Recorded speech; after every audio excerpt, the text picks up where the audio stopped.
Assalamualaikum warahmatullahi wabarakatuh.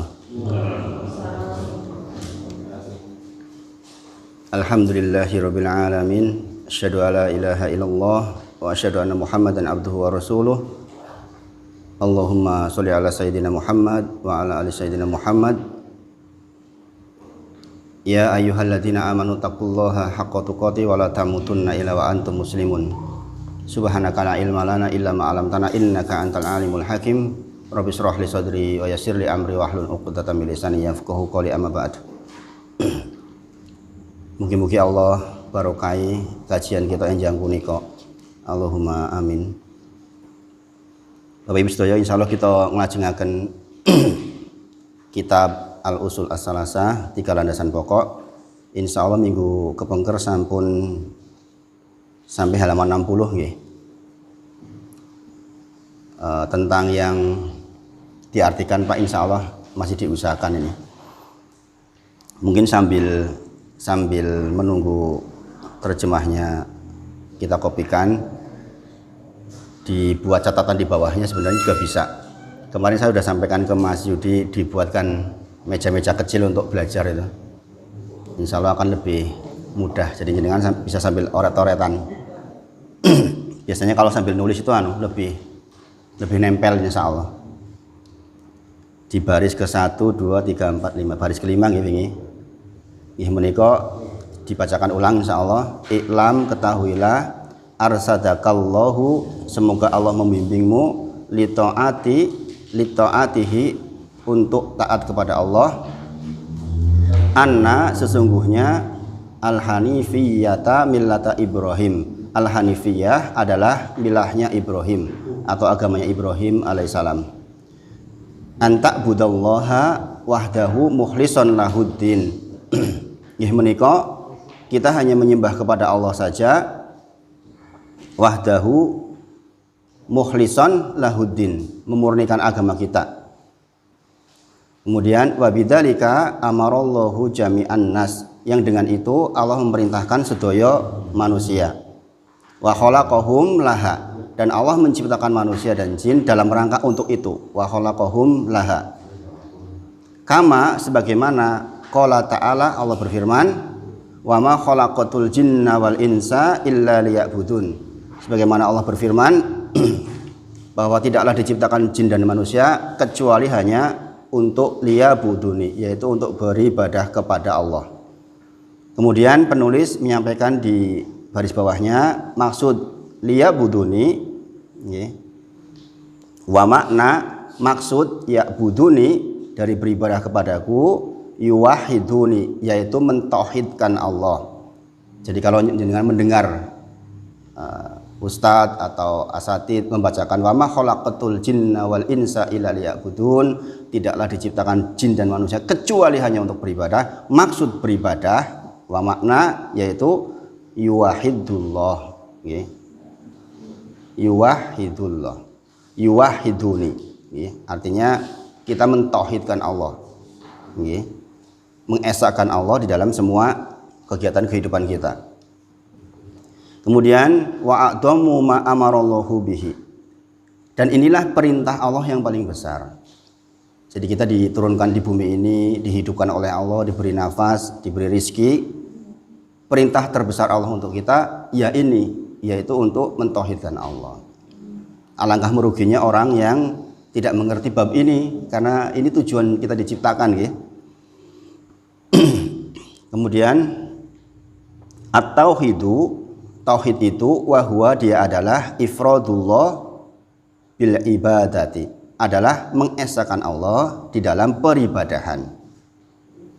Wa a'dhamu manaha anhu, dan apa yang dilarang yang paling besar, maka penulis menyampaikan asyirku, yaitu lawannya tauhid, syirik, yaitu mensekutukan Allah, mendatangkan tandingan buat Allah, beribadah kepada Allah di waktu yang bersamaan juga beribadah kepada yang lain, meminta kepada Allah di waktu yang bersamaan juga berharap kepada selain Allah. Wa huwa da'watu ghairihi ma'ahu, yaitu beribadah kepada Allah bersamaan dengan yang lain.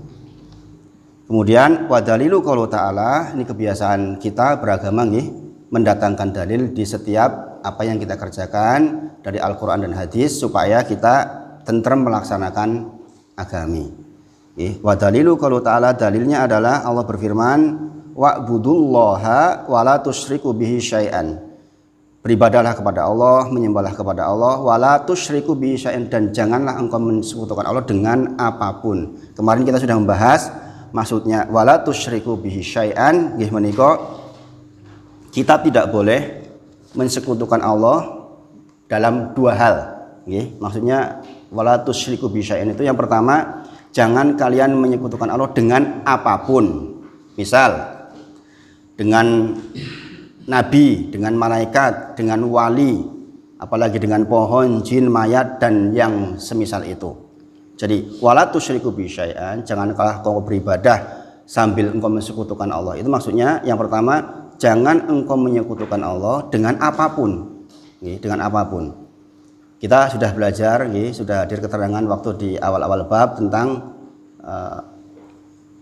malakun muqarrabun, walaupun itu malaikat yang didekatkan, Jibril alaihissalam maksudnya, atau nabiun mursalun, nabi-nabi yang diutus. Kalau meminta kepada nabi, meminta kepada malaikat saja nggak boleh, apalagi yang di bawah itu maksudnya, apalagi minta kepada wali atau ke kubur wali. Ke kubur wali itu atau ziarah itu sebenarnya sunnah, tapi sekali bismillah mali kalau meminta kepada penduduk kubur itu yang syirik. Kemudian yang kedua, bentuk syirik apapun. Jadi wala tusyriku bi syai'an itu yang pertama, jangan kalian menyekutukan Allah dengan apapun. Yang kedua, dalam bentuk syirik apapun. Maksudnya syirik akbar, syirik kecil, syirik khafi, syirik jali. Jali itu yang jelas dan segala bentuk syirik lainnya. Syirik kecil diantaranya adalah riya. Rasulullah mengabarkan kepada sahabat, adakah kau ingin kuberitahu tentang sesuatu yang lebih aku takutkan dari bahaya dajjal kepada kalian? Maka sahabat menjawab, tentu saja ya Rasulullah, apa itu? Asyirkul khafi, syirik kecil, asyirkul asghar. Apa itu? Ar-riya. Dia adalah riya. Riya itu kita beribadah bukan karena Allah. Ini bahaya sekali.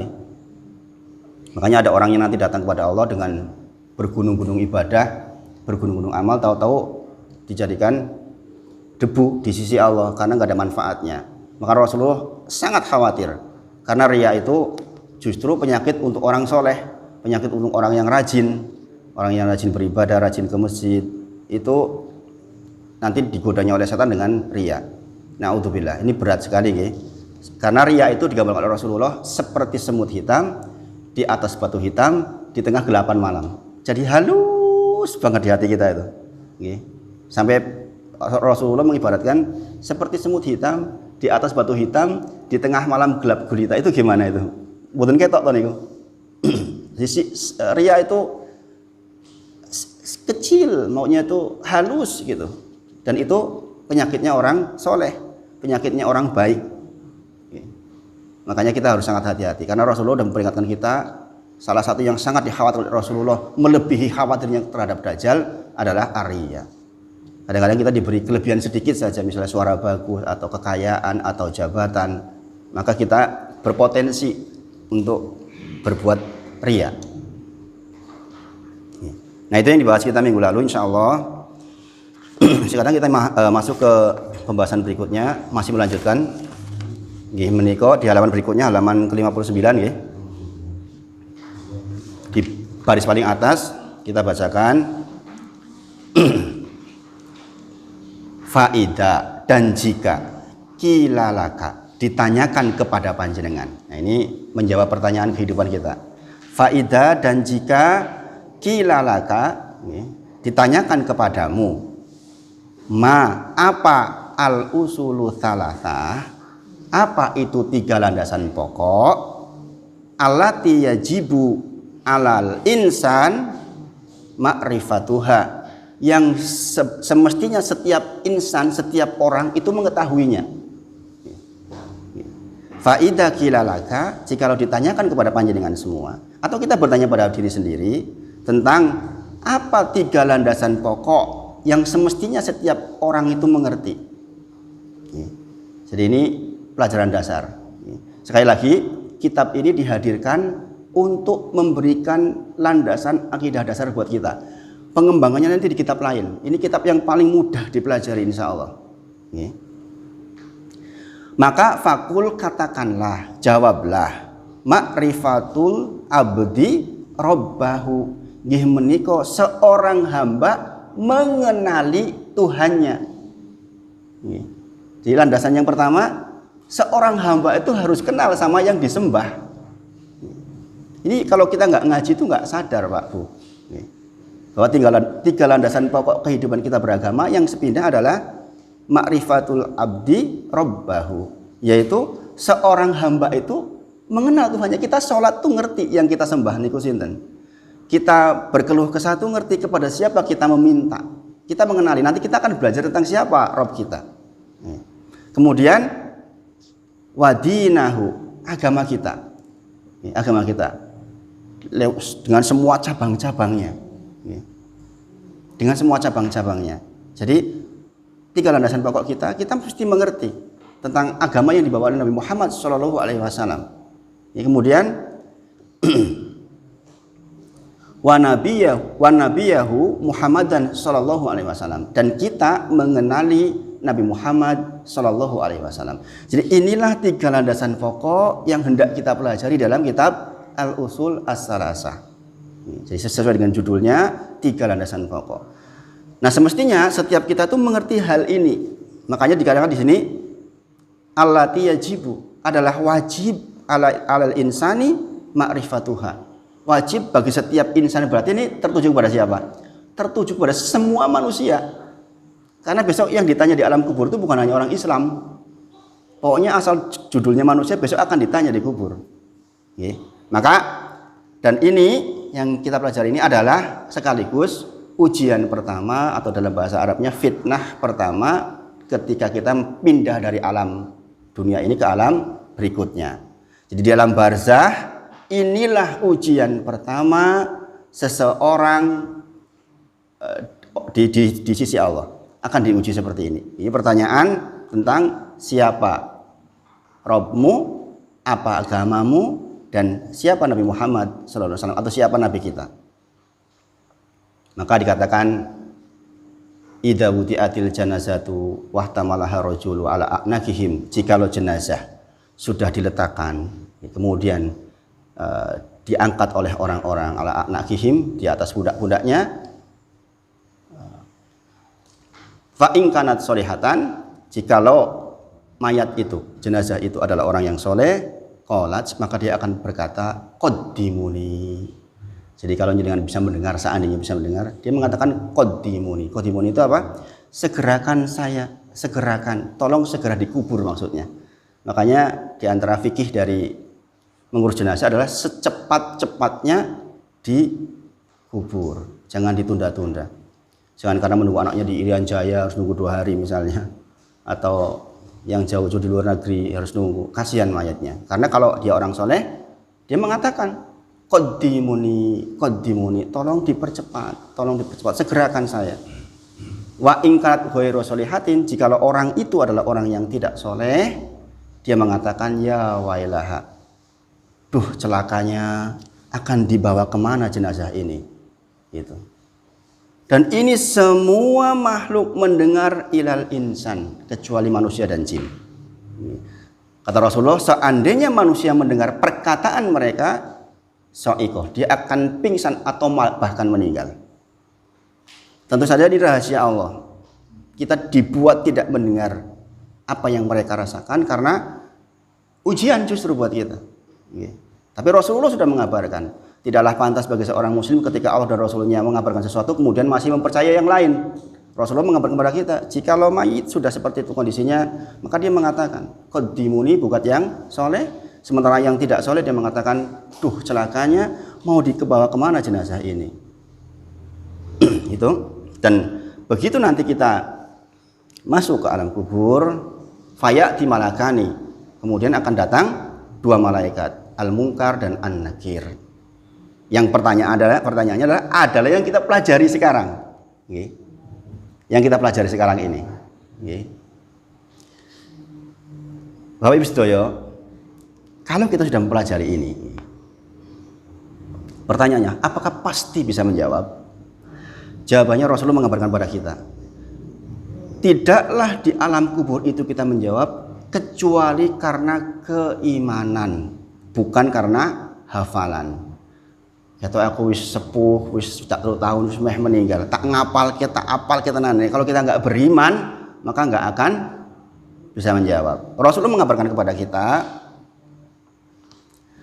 kubur adalah tempat persinggahan akhirat pertama. Al-qabru awwalu munazzilin. Jadi kubur adalah tempat persinggahan awal menuju ke akhirat. Barang siapa yang selamat dari ujian kubur, maka jenjang berikutnya akan lebih mudah.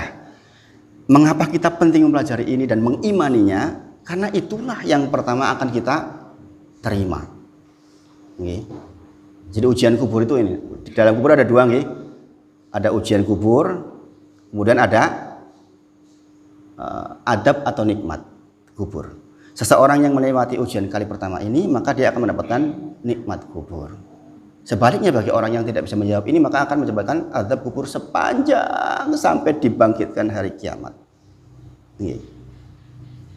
Maka kita bermohon kepada Allah, mudah-mudahan kita termasuk orang yang saged dibimbing oleh Allah, sebagaimana kita bahas di awal-awal bab, dikuatkan. Yusabitullahu ladi bil qauli sabit. Semoga Allah kokohkan kita dengan perkataan yang kokoh di sisi Allah, ditolong oleh Allah. Sepindah malih perlu dipahami ketiga pertanyaan tadi itu hanya bisa dijawab dengan iman, bukan dengan ilmu dan wawasan, bukan. Kita mempelajari dalam rangka untuk mengimani. Kemarin kita belajar waktu awal al-ilmu, kemudian terakhir tentang amanu, bahwa kita itu bisa beriman kalau kita punya ilmu. Ini apa nggih? Kita mengimani sesuatu, meyakini sesuatu karena ada ilmu di belakangnya. Contoh, jenengan tindak sholat pagi ini karena ngerti ini tuh perintah Allah, sholat subuh itu. Dan saya tahu bahwa menjalankan perintah Allah adalah kebaikan, ibadah. Seandainya jenengan nggak ngerti sebagaimana orang-orang non muslim, ya nggak mungkin berangkat. Betul nggak betul? Artinya iman kita tuh belajar ini, mengilmu ini agar nanti mengimani. Kita meyakini. Barang siapa yang Allah, agama Islam dan Nabi Muhammad SAW di benaknya, dalam sehari-harinya, maka tentu ia akan bisa menjawab pertanyaan ini. Nah, ini namanya iman. Berarti jenengan meleburkan tentang hari-harinya dengan ya Allah, kemudian agama kita, kemudian tentang Nabi Muhammad SAW. Ingat tujuan kita diciptakan untuk beribadah. Yang lain-lain itu hanya ubur rampe untuk mendukung ibadah. Kita punya harta, pastikan itu mendukung ibadah. Saya sedikit cerita nih Pak. Sungguh orang yang mempelajari ilmu itu akan dibuat tentram hidupnya oleh Allah. Saya punya saudara Pak,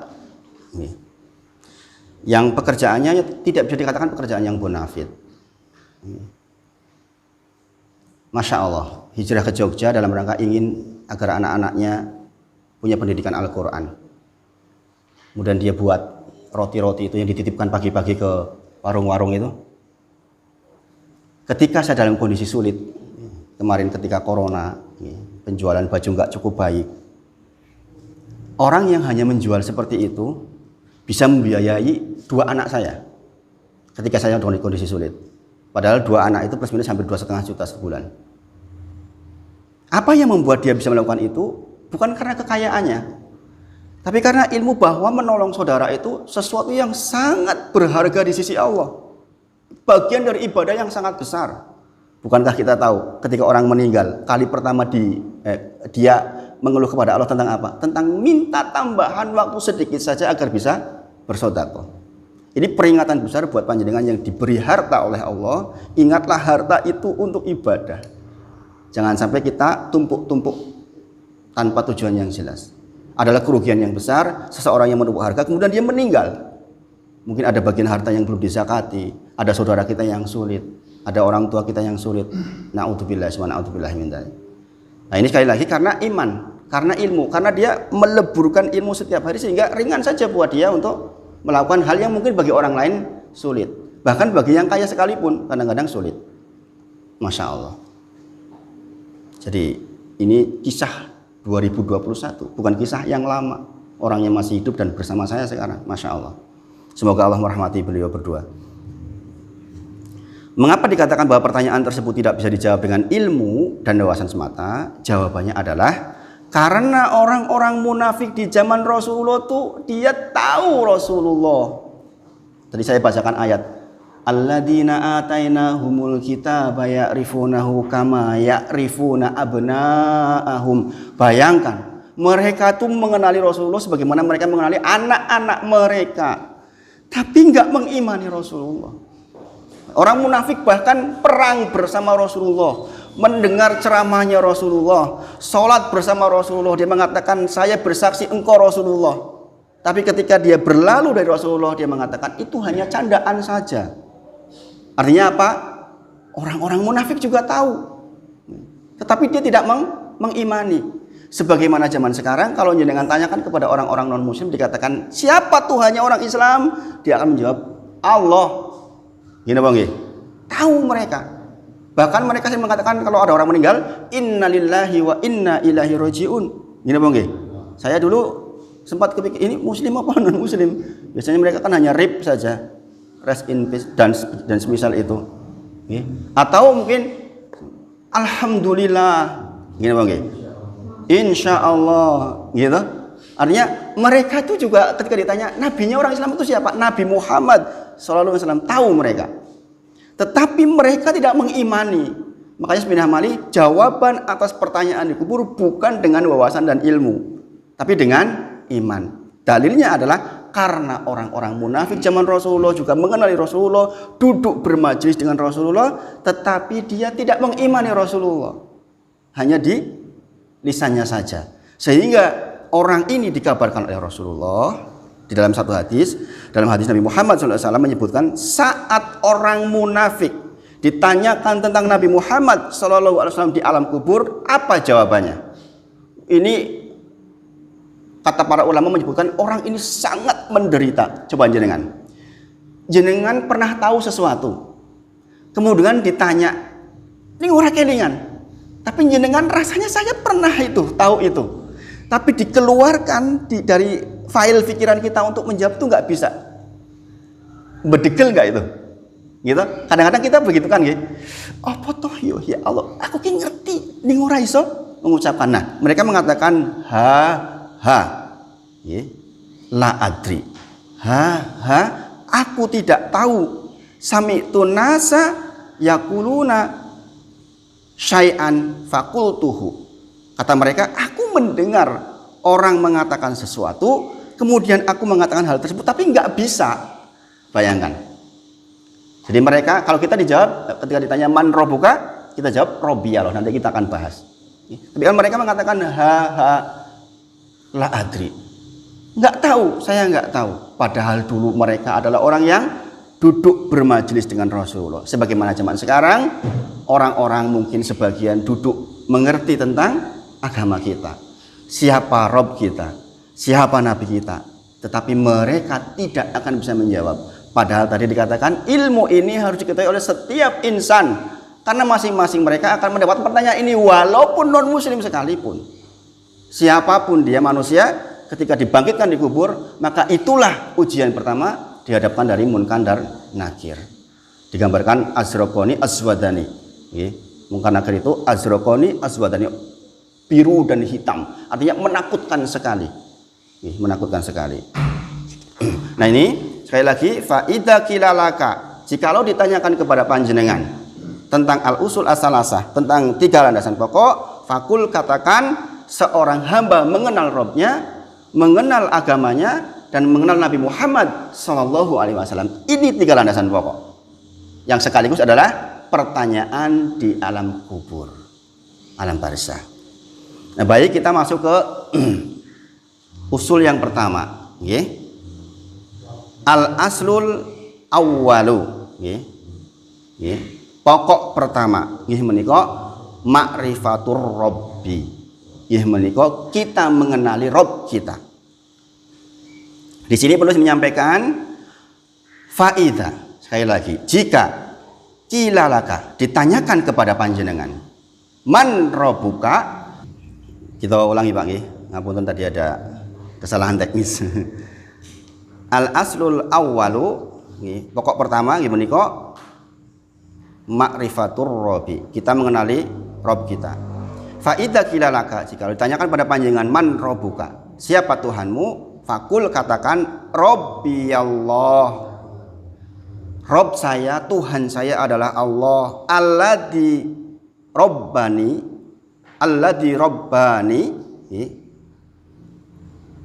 wa rabbi. Ini maksudnya apa? Yang dia Allah itu adalah zat yang mentarbiah kita. Mentarbiah kita. Dan mentarbiah jami'al alamin. Dan mentarbiah seluruh alam bini amihi, dengan nikmat dan karunia-Nya. Sepidah malih, kalau ditanya kepada panjenengan, siapa Rabb panjenengan? Maka jawablah, Rabb saya adalah Allah, yang dia itu adalah zat yang telah mentarbiahku, Rabbani, dan mentarbiah seluruh alam dengan nikmatnya. Wahwa ma'budi laisali ma'budun siwahu. Maksudnya, dialah sesembahanku dan saya tidak memiliki sesembahan selain dia. Jadi ini jawaban pertama atas pertanyaan kita di alam kubur. Rabbi Allah. Di sini dikasih tambahkan keterangan tentang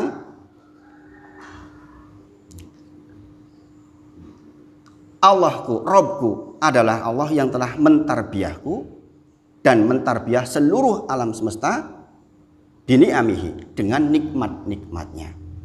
Nah sekarang kita jelaskan. Ini kan tadi baca matan namanya, kalau seperti ini matanya. Nah ini syarahnya, penjelasnya. Minimal jenengan tahu artinya dulu di matanya.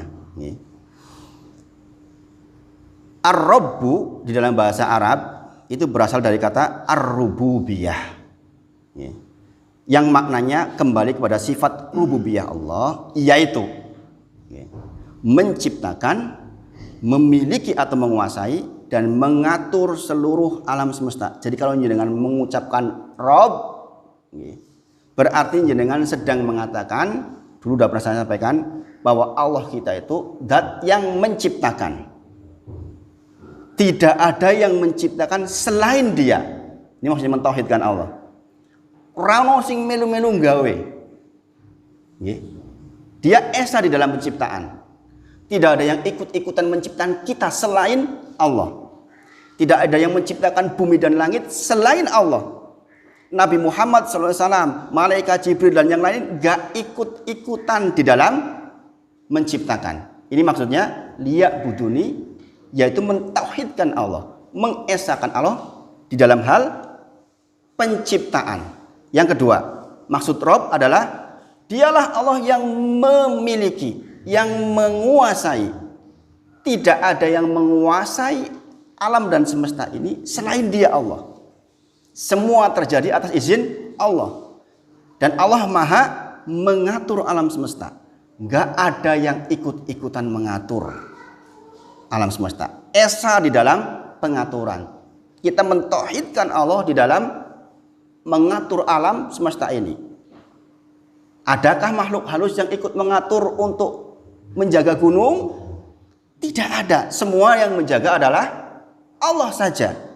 Maka dulu saya gambarkan, bolehkah kita meminta hujan kepada malaikat pengatur hujan yang Allah berikan hak otoritas untuk mengatur hujan? Wahai malaikat pengatur hujan, tolong hujannya di sini saja, di sana nggak usah hujan, misalnya. Bolehkah seperti itu? Tidak boleh, karena kita mentauhidkan Allah. Mintanya kepada siapa? Kepada yang memerintahkan malaikat itu, yaitu Allah. Ini maksudnya mentauhidkan Allah. Maka sepidah mali, ketika kita mendengar Rabb, dijawab, kita ditanya siapakah Tuhan kita? Tuhan kita adalah Rabbi Allah, dialah Allah. Kata-kata Rabb maksudnya adalah kita sedang mengesahkan Allah di dalam penciptaan. Nggak ada yang ikut-ikutan menciptakan selain Allah. Enggak ada yang menguasai, memiliki walaupun kuku kita sekalipun kecuali Allah. Adakah kita bisa mengatakan, wahai kuku jangan tumbuh biar saya enggak repot? Bisa enggak? Enggak bisa. Bahkan yang nempel di diri kita pun miliknya Allah. Wahai rambut tolong rasah tumbuh ben saya enggak usah repot-repot potong. Bisa enggak? Enggak bisa kan? Sepindah malih. Bahkan yang nempel di diri kita pun milik Allah. Ini kita konsep mentauhidkan Allah, mengesahkan Allah di dalam penguasaan, mengatur. Yang mengatur alam semesta ini, mendatangkan banjir dan tidak banjir, hujan dan tidak hujan, prerogatifnya Allah total, nggak ada yang ikut-ikutan. Nah, Pak, itu nyatanya ada pawang hujan, itu semua terjadi hanya atas izin Allah. Lah ini kayak yang dukun terus jadi hujan, ujian buat kaum muslimin. Dan ini sejarahnya di dalam Al-Quran, di dalam surat Al-Baqarah tentang sejarahnya Nabi Sulaiman alaihissalam. Memang didatangkan dua malaikat untuk menguji manusia dengan ilmu sihir. Yang dikatakan kepada mereka, ilmu ini nggak akan bermanfaat buat kalian, hanya untuk ujian saja. Tapi kemudian ditulis dalam sebuah kitab. Ketika Sulaiman meninggal, mulailah setan mengatakan, kalau engkau ingin menguasai sebagaimana dikuasai oleh Sulaiman, lihatlah di bawah tempatnya singgasananya Sulaiman. Kitab itulah yang menjadi kitab sampai hari ini tentang sihir. Maka sepindah malih, kita orang yang bertauhid mengesahkan Allah di dalam penciptaan, mengesahkan Allah di dalam penguasaan, di dalam pengaturan. Jadi sepindah malih, nggak ada yang ikut-ikutan menciptakan, nggak ada yang ikut-ikutan mengatur, nggak ada yang ikut-ikutan menguasai. Oleh karena itu, penulis mengatakan kata tarbiyah, menggunakan kata tarbiyah untuk menjelaskan sifat Allah berkaitan dengan pengurusannya terhadap makhluk, sebab tarbiyah merupakan salah satu di antara makna Rob. Jadi kalau dengan mengatakan mentarbiyah anak, mendidik anak itu maksudnya bukan hanya jenengan ngasih pendidikan, nggak cukup. Tarbiyah itu maksudnya jenengan yo kasih kehidupannya, dikasih rizkinya, sekolah dikasih biayanya, baju-bajunya, itu mentarbiyah. Maka Allah pun mentarbiyah kita dengan mulai dari kita tidak ada menjadi ada. Gitu. Dalam surah Al-Insan dikatakan apa itu? Hal ata 'alal insani hinum minad dahri lam yakun syai'am madhkura. Ingatlah kalian seluruh manusia, suatu masa dulu di mana kalian belum bisa disebut syai'an, sesuatu. Ini bang, Pak Eko sekarang misalnya 60 tahun atau 50 tahun. 60 tahun yang lalu Pak Eko belum disebut sebagai apa? 3 urung. Saya Wahid 44 tahun. 50 tahun yang lalu kan nggak ada. Kita bukan apa-apa. Maka Allah ingatkan dalam surat ini. Ingatlah suatu masa di mana dulu kalian itu belum bisa disebut sebagai apa? Disebut urung iso. Opo syai'an. Makanya Masya Allah. Masya Allah. Allah mentarbiyah kita dengan mengadakan kita yang tujuan penciptanya adalah untuk beribadah kepada Dia Allah saja. Kemudian mentarbiyah juga berarti Allah memberikan segala kebutuhan kita yang kita perlukan. Allah menyediakan seluruhnya. Nikmat-nikmat yang begitu besar dan melimpah. Seperti contohnya yang nempel di kita. Kita bisa melihat, kita bisa mendengar, kita bisa berpikir. Siapa yang meletakkan itu semua? Yang mentarbiyah itu dialah Allah saja. Kadang-kadang nikmat-nikmat seperti ini kita kadang-kadang lupa, Pak. Karena sudah biasa setiap hari melihat. Baru terasa ketika sakit mata, nikmatnya bisa melihat. Hanya gara-gara flu, aduh nikmatnya ketika sehat. Kadang ada orang yang mengatakan, duh kok penak men yo selonjor turu. Karena Pak sehat. Jenengan nggak sehat gimana mau selonjor turu?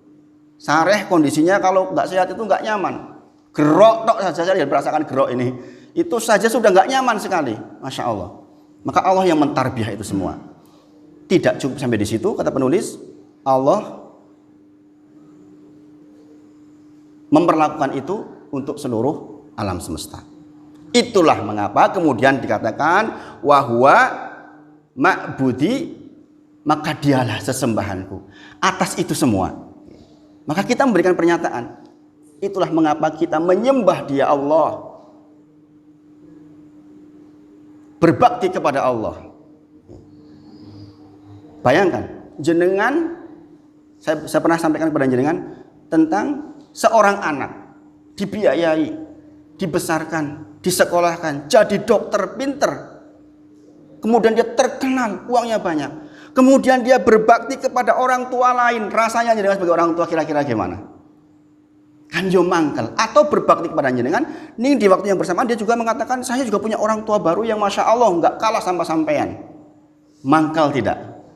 Maka kita mengesahkan Allah. Maka kita mengatakan, saya menyembah Allah karena alasan-alasan nikmat-nikmat itu diantaranya. Dan tidak ada yang aku sembah, saya tidak memiliki sembahan kecuali Dia.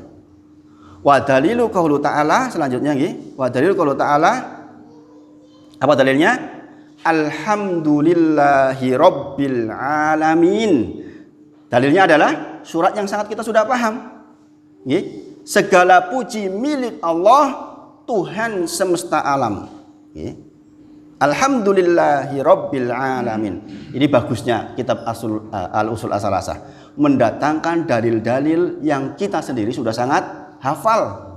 Sehingga ketika kita mengucapkan Alhamdulillahirabbil alamin dengan pengetahuan yang sudah berlalu ini kira-kira lebih mantap mboten?